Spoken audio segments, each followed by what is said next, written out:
A monarch is an unelected ruler of a sovereign nation who generally serves until their death or renunciation. Monarchies are often hereditary, with each monarch inheriting the throne from the generation prior. From the Qianlong Emperor of China to Britain's Queen Elizabeth II, these are some of the longest reigning monarchs in history. Hey y'all, and welcome back to another episode. If you're new, don't forget to subscribe to the channel. Also, hit on that bell icon for the latest updates. Number 10. Hirohito, Emperor of Japan. Hirohito became crown prince at the age of 11 upon the death of his grandfather, Emperor Meiji. He spent his youth serving in the military but returned home at 21 to act as a regent for his mentally ill father. Emperor Taisho suffered from various neurological problems and was kept out of public view as much as possible. In 1926, he died of a heart attack at the age of 47. Passing the throne to his 25-year-old son, Emperor Hirohito married Princess Naga Kokumi. They had 7 children. His reign saw the outbreak of World War II, Japan's alliance with Nazi Germany, and their surrender in 1945. The emperor's degree of involvement in wartime decisions remains controversial. He was not prosecuted for war crimes as many other Japanese government officials were. The Japanese Empire ended in 1947. Still, Hirohito remained emperor of the nation of Japan. By the end of his life, Japan had grown to become the world's second largest economy. Hirohito died in 1989 of intestinal cancer at the age of 87, after a reign of 62 years and 13 days. He passed the throne to his son, Akihito, the father of the current emperor of Japan, Naruhito. Number 9. The Qianlong Emperor of China. You might be surprised to see this emperor's name instead of the Kanji Emperor. This is because the Kanji Emperor is usually said to be the longest reigning emperor in Chinese history, and officially he was.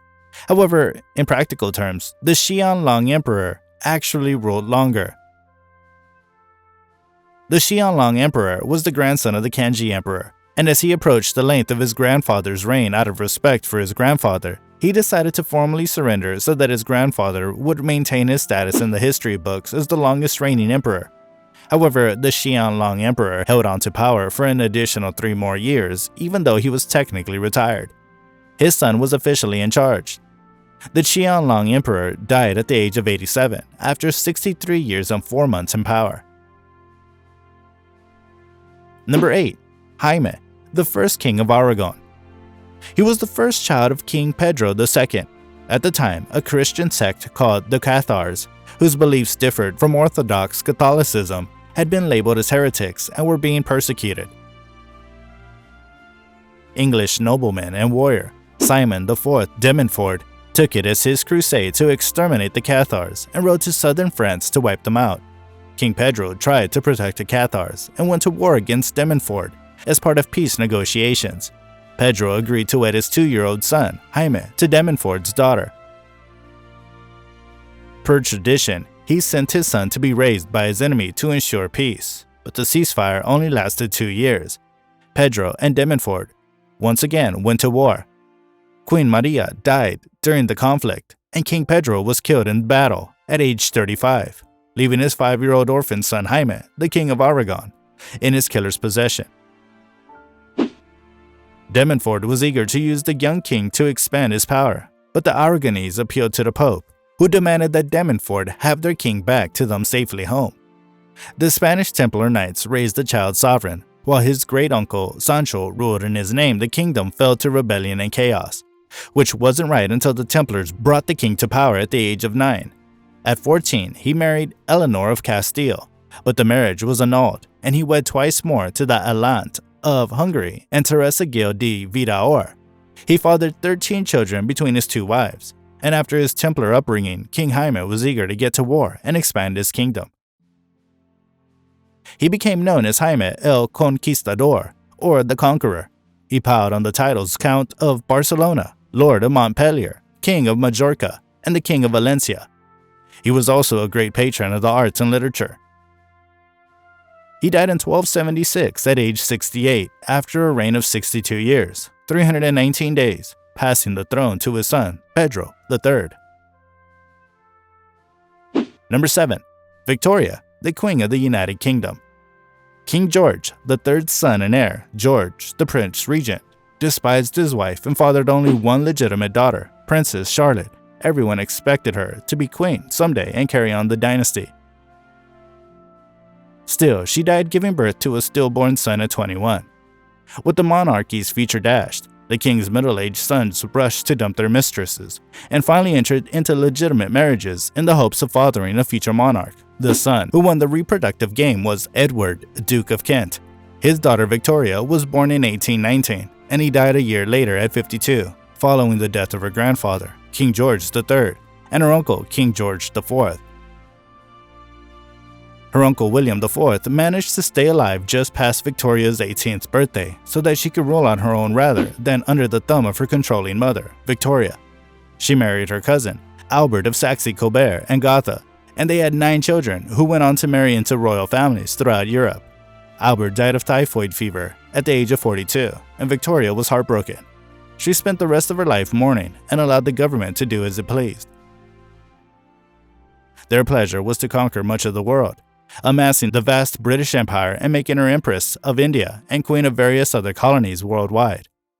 In 1897, the elderly Queen celebrated her 60-year Diamond Jubilee with parades and celebrations, and many of her 90 living descendants were in attendance. She died on January 22, 1901, at age 81, after a reign of 63 years and 216 days, passing the throne to her eldest son, Edward VII. Number 6. King Louis XIV of France. King Louis XIV was only 4 years old when he became king. He wasn't ruling at that age. His mother, Anne of Austria, served as his regent until he turned 13. Although much of the day-to-day running of the country was left to the chief minister, Cardinal Mazarin, he was born in 1638 and became king in 1643. It was in the year 1651, at the age of 23, that he was declared to be of age and was allowed to rule without a regent. He fathered 6 children with his wife, Maria Teresa of Spain, and at least a dozen more by his many mistresses. He believed strongly in the divine right of kings and broke down the aristocracy's feudal system and power by compelling nobles to live at his lavish palace of Versailles and compete for his favor. The Sun King ruled with absolute power and made it clear that he was France's only source of light.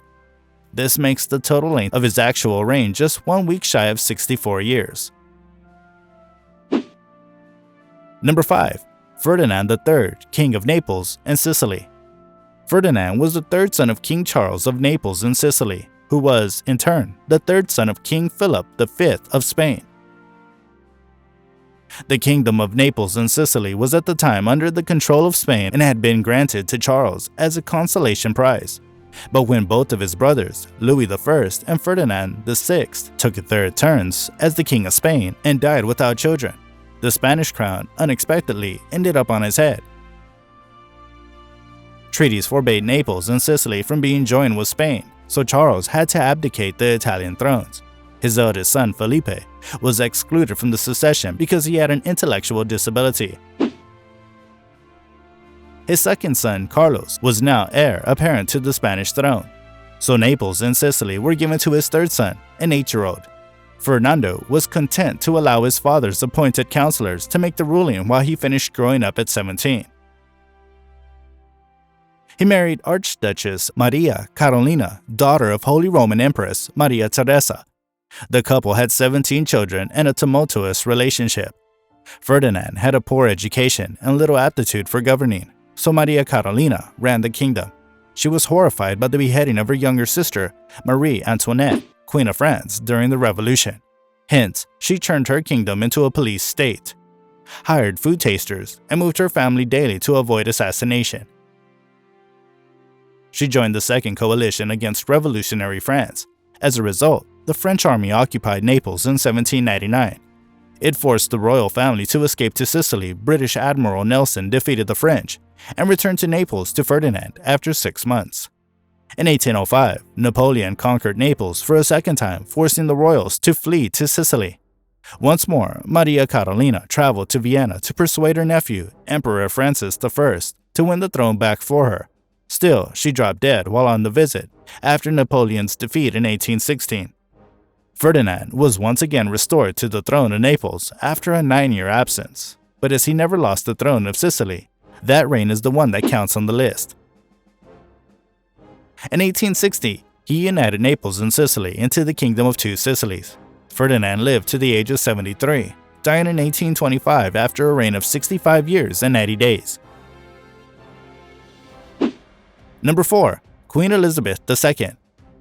The Queen of the United Kingdom and Commonwealth realms, Elizabeth was not expected to be queen, but when her uncle, Edward VIII, abdicated amid scandal to marry American divorcee Wallis Simpson, Elizabeth's father became King George VI. He and his wife, Elizabeth, were extraordinarily popular. They kept up the nation's morale during the long years of World War II, but the stress of the conflict and lifetime of smoking caused George to develop lung cancer. Princess Elizabeth was in Kenya during a tour of the Commonwealth when her father died at 56, and she became queen at age 25. She married her second cousin, Prince Philip of Greece and Denmark, and they had 4 children together. Her early reign saw the continued breakup of the British Empire as many former colonies declared independence. 54 joined the Commonwealth of Nations, and 15 of those are part of the Commonwealth realms, which still consider Queen Elizabeth their head of state.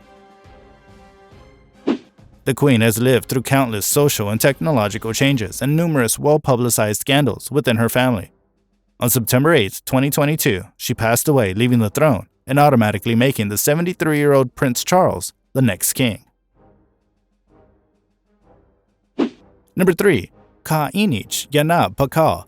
The first Aja of Palenque was the son of Queen Shakaak of the independent Mayan city-state of Palenque. She had inherited the throne in her own right as her father had no sons per tradition. Her son reached the age of 12. She handed the throne to him. Pascal expanded his territory westward and patronized some of the Mayan civilization's most significant works of art and architecture. Most famous is the Palace of Palenque. Pascal died in 683 at the age of 80 after 68 years, 33 days on the throne. His son, Kanishka Balam II, succeeded him. Pakal was interred in the largest of Palenque's step pyramids, known as the House of the Nine Sharpened Spears. Archaeologists excavated his tomb in 1952. The Aja skeleton was found wearing a jade mask and beaded necklaces and surrounded by sculptures and illustrations depicting the ruler's transition to divinity and figures from Mayan mythology. The intricately carved sarcophagus lid has led some to see evidence of extraterrestrial influence on ancient Mayans. Though Pakal's reign is the oldest of our list by 6 centuries, there is no doubt of its validity as the ancient Mayans are renowned for their time and record-keeping. Number 2. Bhumibol Adulyadej Rama. The 9th king of Thailand was the only king to be born in the United States. He was born in Massachusetts in 1927, while his father attended Harvard University. Prince Mahidol's father died of kidney failure at age 37, and his mother moved the family to Switzerland in 1935. His unpopular childless uncle, King Rama VII, abdicated in favor of Bhumibol's 9-year-old brother, Ananda, who became King Rama VIII at age 20. Rama VIII was shot and killed. Exactly how remains unclear. Initially, it was stated that the king had accidentally shot himself, but an investigation proved this to be impossible. 2 palace aides were convicted of regicide and executed. A third possibility that Bahim Bull accidentally shot his brother while they were playing with a pistol was never officially considered to become King Rama IX at the age of 18.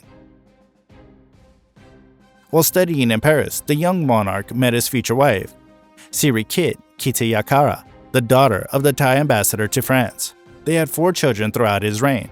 King Rama maintained that the monarch should remain publicly impartial in political matters. During his many years on the throne, Thailand saw several political upheavals and coups. Rama remained highly revered by his people. He topped the Forbes list of wealthiest monarchs in the world with a fortune north of $30 billion. Rama IX died in 2016 at the age of 88. After a reign of 70 years and 126 days, he was succeeded by his son, the current king of Thailand, Vajra Longkong Rama X. Coming to our number 1 on the list, King Sobusa II. Ningunyama, or King Sobusa II of Eswatini, reigned for a staggering 82 years and 254 days. He came to the throne in 1899 at the age of 4 months upon his father's death, and he died in 1982 at the age of 83. Still, for the first 69 years of his reign, his kingdom was not an independent state, but a protectorate of the British Empire known as Swaziland. The nation became independent in 1968, giving him control of a sovereign state for only 14 years. According to historian Bruce Lincoln, he occupied an office riddled with contradictions and ambiguities,